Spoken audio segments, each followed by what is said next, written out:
नमस्कार दोस्तों, मेरा नाम रश्मि है और मैं ओडिशा से हूँ। मैं सिर्फ 21 साल की हूँ और मेरी शादी को अभी 3 महीने हो गए हैं। मैं दिखने में ऐसी हूँ कि लड़का पहली बार मुझे देखने आया और उसी वक्त मुझे शादी करके ले गया। उसे तो रोका भी नहीं गया। इससे अंदाज़ा लगाया जा सकता है कि मेरी फिगर कैसी होगी। सुहागरात को मैं बहुत नर्वस थी क्योंकि वो मेरी पहली बार थी, पर मेरे पति इसमें एक्सपर्ट थे। वो एक्सपर्ट हैं, ये मैंने जो देखा, उससे तुरंत समझ गई कि पति पहले भी कई बार ऐसे अनुभव से गुजरे हैं। मानो उस रात वो मेरा टीचर बना हुआ था और मैं उसकी छात्रा। वो जैसे जैसे बोल रहे थे, मैं बिल्कुल वैसे ही करती जा रही थी। पर मेरी ये कहानी मेरी सुहागरात की नहीं है, इसलिए इसे फिर कभी बताऊंगी। तो शादी के बाद वो मुझे अपने साथ शहर ले गए जहां वो जॉब करते हैं। वहां उनका एक फ्लैट था और वहां हम सिर्फ 2 जन ही रहते थे, मैं और मेरे पति। पति तो सुबह काम पर चले जाते थे और मैं अकेले बोर होती रहती थी और फ्लर्टी जोक्स कहानियों का आनंद उठाती थी। 1 महीने बाद हमारे पड़ोस में एक लड़का आया। उसका नाम रवि था, एकदम हट्टा कट्टा जिम बॉय, जिसकी एक झलक लड़कियों को पिघला दे। वो अकेले ही वहां रहने आया था, किसी से जान पहचान नहीं थी, तो वो मेरे पति से बात करने लगा और जल्दी ही हमारे फैमिली सर्कल में शामिल हो गया। वो मुझे प्यार से भाभी बुलाता था। उसे देखकर यार क्या कहूँ, मेरा मन मचलने लगता था क्योंकि मैं अपनी नई नई शादी का रोमांच जी रही थी। पर मुझे ये नहीं पता था कि उसके दिमाग में मेरे लिए कुछ चल रहा है या नहीं। खैर, ऐसे ही कुछ दिन बीते और होली का दिन आ गया। मैं अपने पति के साथ उस दिन बाहर जाने की प्लानिंग की थी, पर उनको अर्जेंट काम से ऑफिस जाना पड़ा और उन्होंने कहा कि वो रात को भी नहीं आ पाएंगे। मैं उदास मन से आंगन में बैठी थी कि तभी रवि कुछ रंग लेकर मेरे पास आया और बोला, भाभी, अगर आप बुरा न माने तो मैं आपको रंग लगाना चाहता हूँ, क्योंकि आप जानती हैं, यहाँ तो कोई और मुझे जानता तक नहीं। मैं बोली, मुझे रंग लगाना अच्छा नहीं लगता, मैं कभी होली नहीं खेलती। फिर उसका चेहरा थोड़ा उतर गया और उसने सिर झुका लिया। फिर वो बोला, ठीक है, तो मेरे पास एक आइडिया है, बस मैं 1 घंटे में आता हूँ। फिर वो चला गया। करीब 1.5 घंटे बाद वो आया, उसके हाथ में 2 पिचकारियां थीं। उसने उनमें से एक मुझे दी।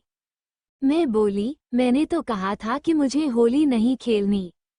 वो बोला, हम रंग से नहीं, पानी से खेलेंगे जिससे आपको रंग भी नहीं लगेगा और मेरा होली खेलना भी हो जाएगा। मैं बोली, ठीक है, चलो, इसमें पानी भर लाते हैं। उसने कहा, आपके कपड़े गीले ना हो, इसके लिए ये खास कपड़े लेकर आया हूँ, पहन लीजिए। फिर मैंने उससे कपड़े लिए और अपने कमरे में जाकर बदल लिए।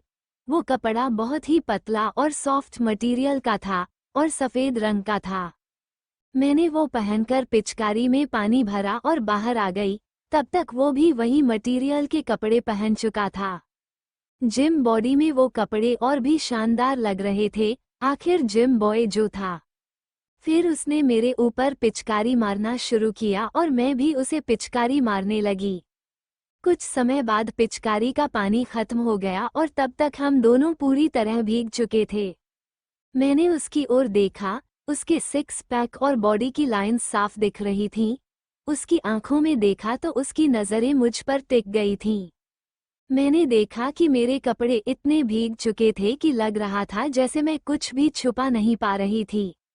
वो बोला, भाभी, आपकी तो सब कुछ एकदम परफेक्ट है, आपके पति बहुत खुशनसीब हैं। मैं थोड़ी शर्मा गई और सिर झुका लिया। जैसे ही मैंने उसकी तरफ देखा, उसके हाव भाव से साफ था कि उस पर माहौल का असर हो चुका था। मैंने छेड़ते हुए कहा, लगता है होली का असर कुछ ज्यादा हो गया है, अब ब्रेक लगाओ। उसने धीमे से कहा, भाभी, अब ये मेरे बस में नहीं है, आप ही कुछ उपाय बताइए। मैं बोली, चलो, मैं तुम्हारा मूड थोड़ा शांत कर देती हूँ। फिर मैं उसे घर के अंदर ले गई और बोली, अब उस जज्बे को छुपाओ मत, मैं सब समझ रही हूँ। उसे देखकर लगा कि ये उसके लिए नया नहीं है। मैं बोली, रवि, सच सच बताओ, कितनी लड़कियों के साथ रिश्ता रहा है? वो बोला, भाभी, अब तक 9 लड़कियों से रिश्ता रहा है और हर एक रिश्ता कम से कम 1 साल चला, तो थोड़ा एक्सपीरियंस तो है ही। मैं बोली, तो फिर ये मासूमियत किस बात की? वो बोला, अनुभव है, तभी तो अब आपको अपने अंदाज से इम्प्रेस करने आया हूँ। मैंने मुस्कुरा कर इशारा किया, समझ गई। फिर क्या, फिल्मी सीन की तरह सब कुछ हो रहा था। फर्क बस इतना था कि वहाँ लाइट बंद होती है और यहाँ सब कुछ रोशनी में था। जैसे ही लाइट ऑन हुई, वो अपने घर जाने लगा। तभी मैंने उसे रोकते हुए कहा, अगर चाहो तो आज डिनर साथ में कर लेते हैं। वो बोला, और आपके पति? मैं बोली, वो आज रात नहीं आएंगे। फिर हम दोनों फ्रेश होकर हॉल में बैठ गए, बातें होने लगीं। मैंने फ्लर्टी जोक्स की कुछ कहानियां भी सुनाई जिससे वो और जोश में आ गया। रात को डिनर के बाद उसका हजम करने के लिए लाइट ऑफ करके कसरत करने लगा, आखिर जिम बॉय जो था। रात एक अलग ही मूड में बीती और लाइट भी आराम कर रही थी। सुबह वो अपने घर चला गया और मैं रात की थकान से थकाकर वैसे ही सो गई। करीब 3 बजे मेरे पति आए, मैंने उनके लिए खाना परोसा। वो बोले, बहुत थक गया हूँ, चलो मेरी थकान थोड़ा दूर कर दो। फिर से लाइट ऑफ हो गई। अगले दिन जैसे ही पति ऑफिस के लिए निकल गए, रवि आ गया और बोला, भाभी, देखना, लगता है फिर से एक्टिव मोड ऑन हो गया।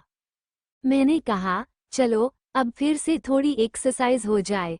रात में मैं पत्नी बनती थी और दिन में पड़ोस की मुस्कान।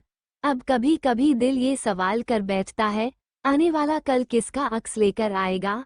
और दोस्तों, अब तो लंच के लिए भी कोई पार्टनर चाहिए। मजाक कर रही हूँ, चैनल जरूर सब्सक्राइब करें। तो दोस्तों, आज की कहानी को यहीं विराम देते हैं। उम्मीद है आपको मजा आया होगा। धन्यवाद।